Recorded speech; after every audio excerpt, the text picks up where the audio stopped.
Hello everyone. Maayong gabi. Ali ubani ko ninyo manihapon ta.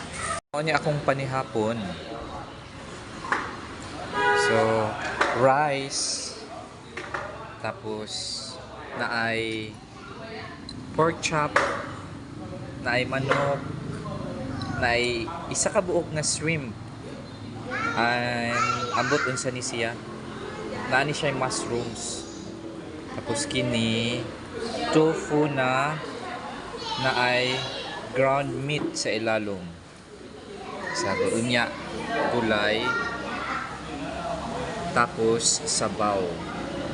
Mao na akong panihapon ron. Daghan ang hatag sa Vietnamese. So ingani sila ka abunda mo hatag og pagkaon. So barato lang ni for 60 pesos. And thank you og mga unta for watching and good night everyone. Bye bye.